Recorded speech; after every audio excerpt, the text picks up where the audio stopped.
collaborate. But we have not learned this lesson. Because God has given us everything we need to succeed. We have everything we need to succeed in this great country except each other. Jews have each other. Asians have each other. East Indians have each other. You know, as an immigrant, I think about America a little different. When you come here from somewhere else, you don't take things for granted the same way you notice things people who were born here don't always notice.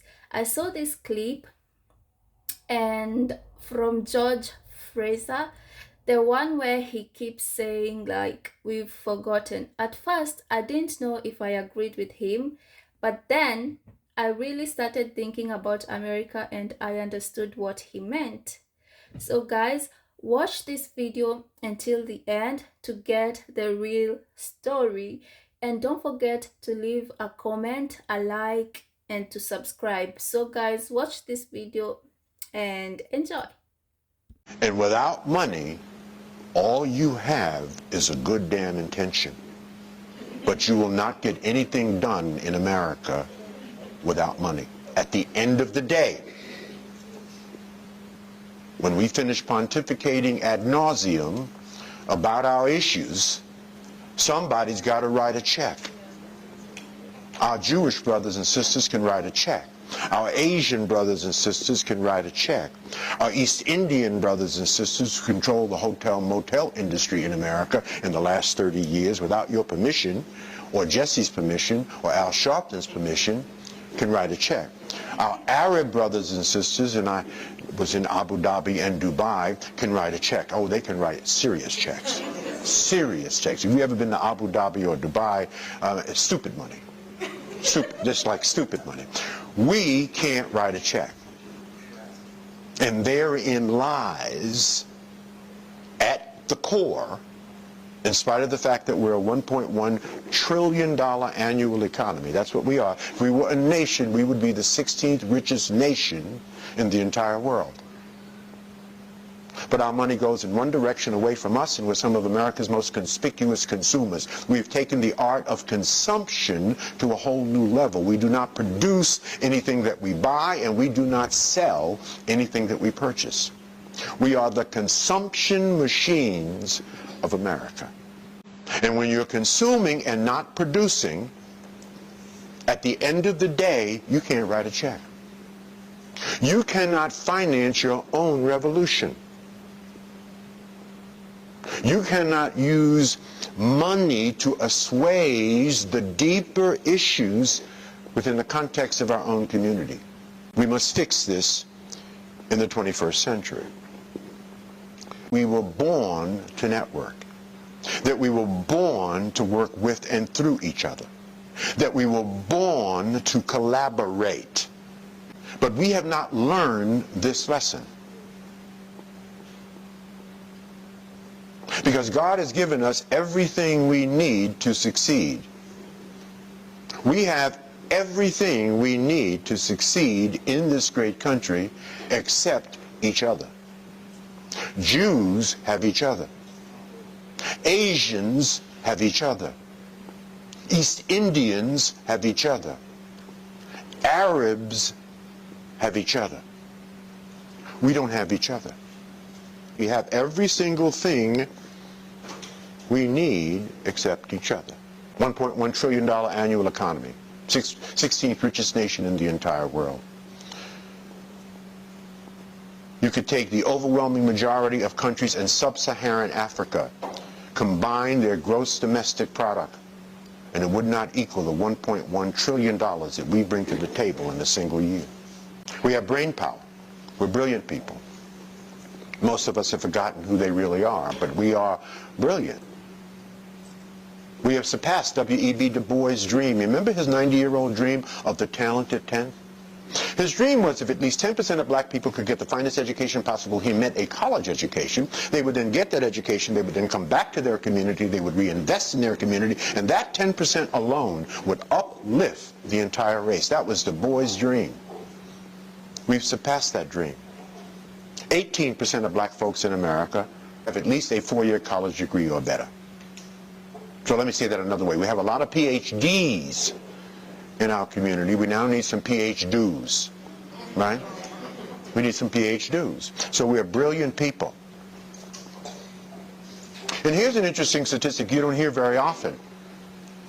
60% of the black workforce, nearly 9 million of us, are in executive, managerial, supervisory, professional specialty, vocational, technical, administrative, sales, and business ownership positions. That is an army of potential role models and mentors to help those who are stuck in the cycle of poverty. In fact, there is no army in the entire world larger than the army of black people that have succeeded in this country. So make no mistake about it, success runs in our race. But the question is, what are we doing with this? What is the state of mind of black America?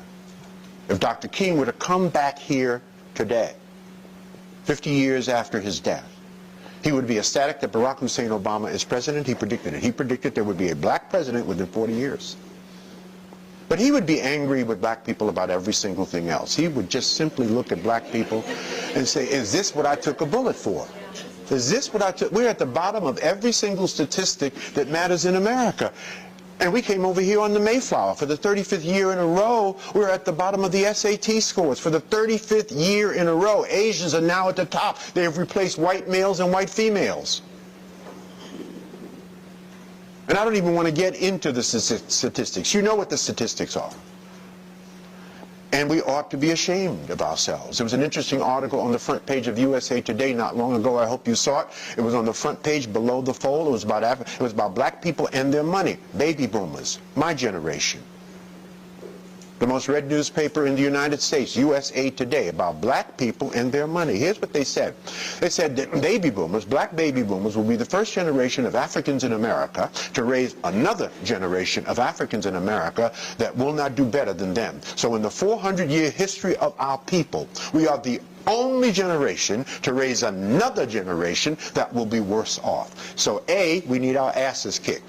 B, you can count me out of that. I will not be a part of that equation. And you must not be a part of that equation. We ought to be ashamed of ourselves. We cannot allow that to happen on our watch.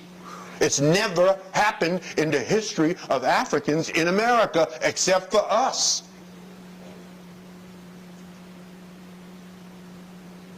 So as the brothers in the hood would say, what's up with that? That's insanity.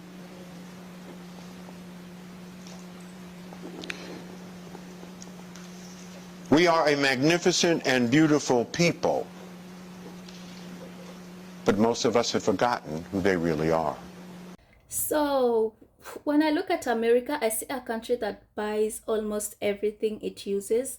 Food, clothes, electronics, so much of it comes from somewhere else. And this is George Fraser's words. America spends a lot of money, like a lot, and that's not necessarily a bad thing. Consumption is part of modern life. But the question is, what is America actually producing right now? When you grow up, outside the America is known as a place that builds things, creates things, and leads. So when you come here and realize how much the country depends on buying instead of making, it's surprising. So George Fraser called America a consumption machine, and honestly, that phrase stuck with me because America generates trillions of dollars but still struggles to take care of its own infrastructure, its own system, its own long-term future. And that made me think somewhere along the way, America forgot something important. America forgot that spending money isn't the same as building strength. America forgot that convenience doesn't equal progress, and America forgot that owning things is different from controlling how they are made. As an immigrant, you notice how normal consumption is here. Everything is fast, everything is replaceable. If something breaks, you don't fix it, you buy another one. You can scroll on your phone, buy, replace something, and move on. And again, I'm not saying this to criticize Americans. This is a system people grew up in. This is a system that we see on a daily basis. But when you come from a place where resources are limited, you learn to value production, you learn to fix things, you learn to build. That's why this message hits differently for me, because America has so much potential, so much talent, so much money to give people products that are healthier, to give people products that are, good, like the best products ever. But potential only matters if it's used to create something lasting. When George Fraser says we've forgotten, I don't hear anger, I hear a reminder that America didn't become America just by consuming, it became America by producing, innovating, and owning its future. And I think a lot of Americans feel this already. Even if they don't put it into words, they feel like something is missing, like this country is busy but not always building. So many people, so maybe the real question isn't about blame. Maybe it's about memory. Does America remember how it was built? Does America remember the value of creation over convenience? Does America remember that consumption alone can't sustain a nation? And someone who chose to come to America, I still believe in America, but belief isn't enough. At some point, America has to decide it wants to remain consumption machine or become a builder again. And that's what I've been thinking, because a lot of products, even when you go to the stores and they're like, okay, I don't know, because these are not healthy. You can buy something and once you reach home, it's just crazy. But if we build these things with love and the money we have, I swear we can have like the most amazing food, the most organic food. Like we can have good things because we have potential, we have power, we have the money.